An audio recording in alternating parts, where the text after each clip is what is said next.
Weathering. So there are two types of weathering. The first type is a physical type of weathering, while the other type is a chemical type of weathering. For the physical weathering, there are also types, and the first one is exfoliation type of physical weathering, and the other one is wedging type of physical weathering. So what is an exfoliation and what is a wedging?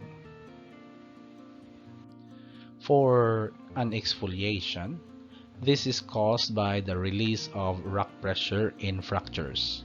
For example, there is a dome of rock and there is a pressure from beneath the Earth's surface, and so this pressure is going to create cracks on the surface of the rock, such as this one.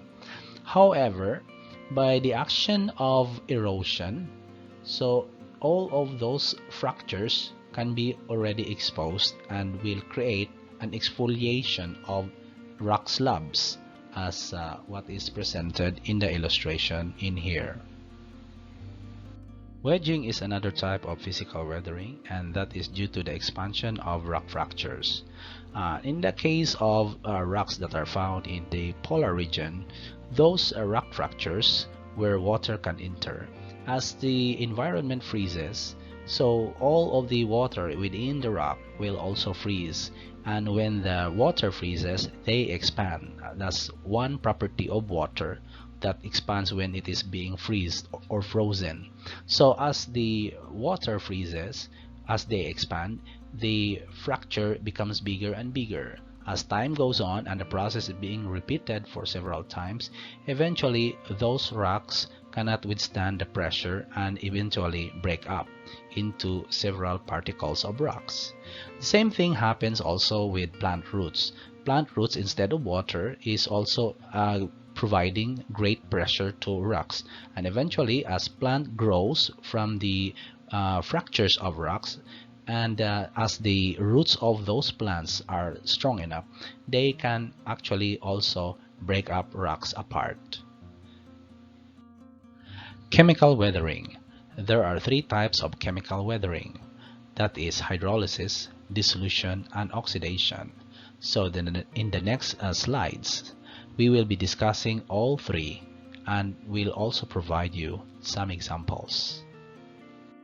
So the first type of chemical weathering is called hydrolysis, and hydrolysis is caused by the reaction of rock minerals in water, and then as the rock minerals that are present in the rock will react faster actually when the water has more hydrogen ions that are present on it, and because of that, those minerals that reacts with water will actually become clay. So actually it is hydrolysis that creates the clay that are present in our environment.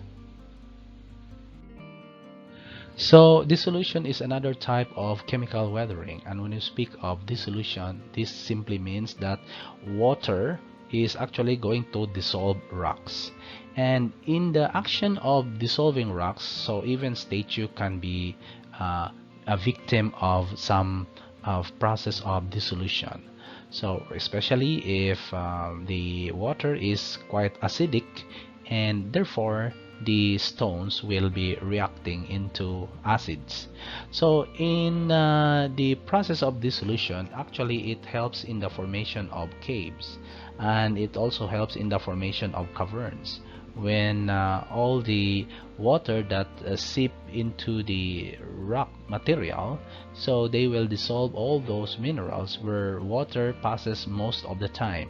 So with that, they will be able to produce caverns. So caverns are geological formations that do not have a passage from the outside of the surface, whereas caves are caverns that have openings from the mouth of the surface where humans can enter.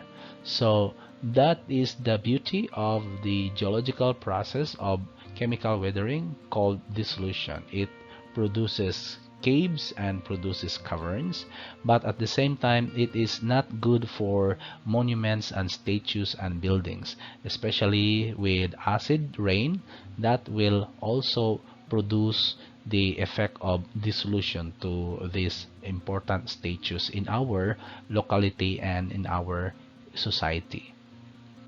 So the last type of chemical weathering is called oxidation, and oxidation is actually caused by the reaction of oxygen in our atmosphere with the minerals that are present in the rocks. So for example, red soil and red rocks are actually the effect of the reaction of our environmental oxygen into these rocks, and especially when the rocks are very high in iron content. So these are an examples of oxidation. So oxidation helps in the creation of beautiful landscapes in our environment. And so finally, we are back with our conceptual summary, and this time we will be talking about weathering. And in weathering, there are two types of weathering. One is physical weathering and the other one is chemical weathering. For physical weathering, there are two types, exfoliation and wedging. When we speak of exfoliation, that simply is the release of rock pressure in fractures that is caused by erosion of overlying rocks. So that is one type of physical weathering. For the wedging is also an expansion of those rock fractures. So what causes the expansion of those rock fractures? One is caused by plant roots and the other one is caused by freezing and thawing. For chemical weathering, there are three types. One is hydrolysis, the other one is dissolution, and the last one is oxidation. When we speak of hydrolysis, from the word hydro, that is water. So water actually reacts with the minerals to form clay. And water or hydrolysis is even faster when the water is very high in hydrogen ions. For dissolution, the meaning of dissolution is dissolve.